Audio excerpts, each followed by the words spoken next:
Welcome to part 2 of building my lottery winner's car for the price of the lottery ticket.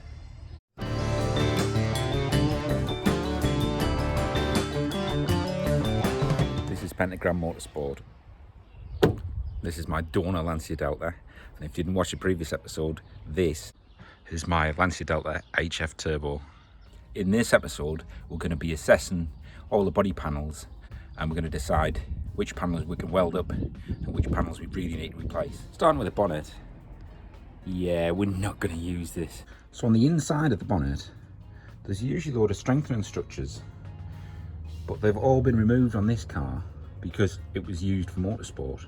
And the bonnet wasn't physically attached to the car, it was only held on with these bonnet pins. The corner of the bonnet here, the edge of the lip, is really rotten. I think we're going to take the one off the silver car. But that's no bad thing, because this bonnet is really straight and true. Next up, we got the front wings. This is a no-brainer. These wings off the red car are absolutely fantastic. Even on the inside of the panel, round in that bottom corner where they always catch water and rust, they're actually really, really good. Even the paintwork on them is pretty decent. Now the doors is potentially where we might come a little bit unstuck.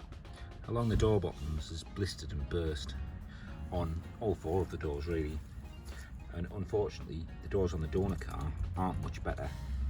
Thankfully all of the frames and all the doors I've taken off are fairly well intact. It's mainly just door skin and the extremities. We'll have to just take it as we go. The tailgate's another no-brainer. It's an absolute hands down win for the one from the red car. This is one of the best Lancia Delta tailgates I've ever seen. These things always rust. For some reason, this one's just avoided it. The only very minor repairs we're going to have to make are in the corners where the rear screen sits, where it's blown holes there. And I think that this is where we're going to start today. So this is the worst corner of the tailgate. First thing we need to do is get rid of all the corrosion. So you can see we've cleaned up this side of it. We still have the underside piece to do. With the panel flipped over, you see we've ground back the corrosion on the back here, and we've also found an additional hole in the back that is going to need to be fixed. We'll take this radius replicator on the other side of the car, trace around this, and we will flip that over, and that will give us the right radius for the other side to make that panel. Okay, so now we've made this first bit, which is the radius that the rubber for the rear window sits in. We're making this bit here, which I'm going to let in underneath that panel so that we end up with a nice piece inside. Okay, that's the fiberglass, whatever you call it, sanded back. We just have to let it go off, and then we'll sand it, and then we can apply some primer. Just noticed, as I'm waiting for this fillet to dry, the top of the tailgate is unpainted from the factory. Now I'm assuming that the presence of these clips means that there is a bit of trim that goes over that. And it looks like there's a sort of a metal L-shaped trim here, and then this rubber piece here. And then there's wiring loom that goes through, but yeah, that's obviously not painted behind there. There we go, that's all filled, sanded, prepped, and we'll be putting primer on that next. It's the next day, and these are the areas where we filled. I have rubbed them down with a sanding block. Now, before I paint this, I'm about to do something that any professional detailer watching will be horrified about. But before you jump in the comments and start setting me on fire, bear with. Got a bucket here full of washing up liquid, dish soap, which you should never use to wash your car with. Reason being, it will strip all of the wax, any protective surface that's on the paint off. However, that's exactly what I want. I don't want any wax, any contamination in there.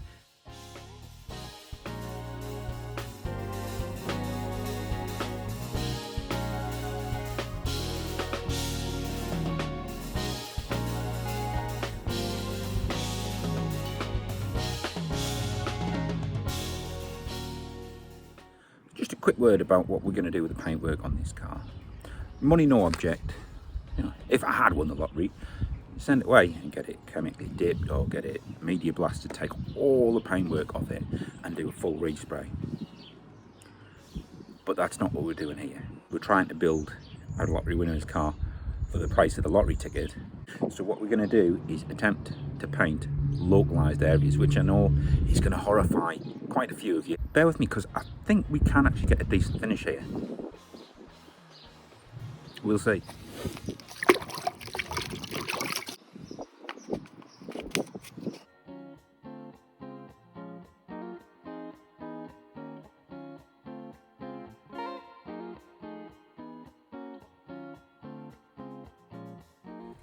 As you can see, the heavens have absolutely opened. It is hammering it down. As we've come inside the garage, it's previously been painted up to this line before anyway, so we're going to paint from this down to this line to lose the point at which we transition from new paint to old paint.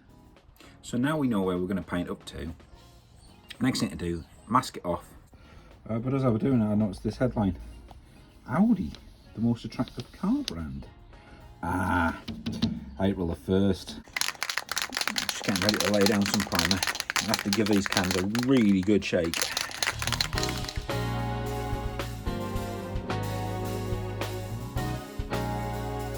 we let that first coat dry, and we come back and add a second coat, and probably a third, and then we give it a rub down with some wet and dry.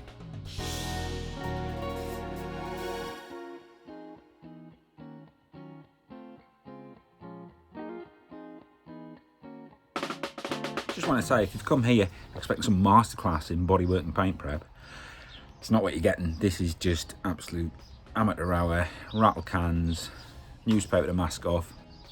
Yeah, don't think that you're going to pick up any real pro tips from me. And if you're in the body and paint business, I apologise. I've pulled all the masking tape off. So this is the primer. Primer's now needs left to dry. The reason I've unmasked it is when we then remask it up, we're not going to mask it quite so far, so we get a little bit of blend of paint. And what we'll do is we'll pull the tape in half. I'll show you what I mean when I do it, but it'll actually give you a feathered edge as opposed to a hard edge with the masking tape. It'll all make sense in a minute. These little plastic covers go in the corner of the front bumper, and these are from the silver car because they're missing from the red car. But that's the colour of the silver car. I don't even know what colour that is, but we're going to paint these red whilst we're on. We started by giving them a coat of primer. There's a last coat of primer on them parts, so we've let them dry and then we can get some top coat on. We've given that a light sanding with some wet and dry, so it's now been wiped down and cleaned with a bit of panel wipe and what have you. It's now ready to put some top coat on. So you can see we got our first strip of tape on, and at the ends it's actually folded double over itself, and then over here you'll notice that the masking tape is actually up in the air like that. So what we're then going to do is mask over it that way, so that we end up with the face of the tape will be like that type of thing, so it's not a hard edge, and it'll let us feather the paint in, and then we build up a nice layer, and then we can cut back into it, and then we can lose this harsh line into this soft line, into this original paint here. So after having done some research into the 151 Monza Red or Rosso Monza paint that the Delta's painted with, I found out that it's actually the same colour as Vauxhall Flame Red, or in this case Lame Red.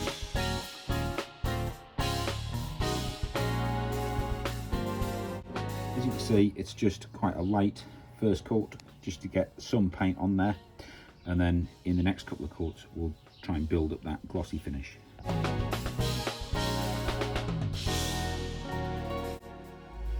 Okay, that's the second coat on. The colour's starting to become more red, although we're definitely going to need another coat. One big tip, if you do get a run or something, don't try and paint your way out of it. Just leave it, let it go off, let it harden, and then you can deal with it afterwards.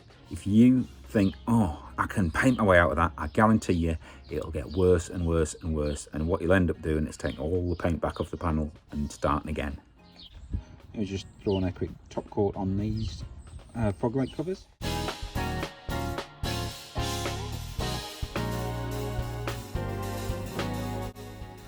And there we have it, that's the last coat applied. We're going to leave it to dry, but what we will do is unmask it before it gets too dry, otherwise it can actually pull the paint away. And if you leave the masking tape on until the paint's dry, you'll never get it off cleanly. do now is to leave that paint alone. Don't touch it.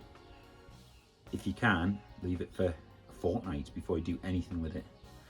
Just leave it, because if you start trying to polish it or rub it down or anything now, guarantee it'll go wrong. So thanks for watching. Like I say, don't go thinking I've given you any great paint tips or anything like that. I'm literally just trying my best to get this car back on the road. Hopefully, once this is all cured, we can buff it all up and we'll get a decent finish on it, and then we can get it back on the car once the car's all welded up. Obviously, we've got an absolute ton of welding left to do, and then there's be a load of mechanical work as well. Thanks for watching the videos. If you want to see more, obviously I'm going to try and churn them out as quick as I can, so subscribe. But if you've enjoyed this, please give it a like, thumbs up, it'll help the algorithm, and share it around. Again, just thank you for watching, and I hope you're enjoying it.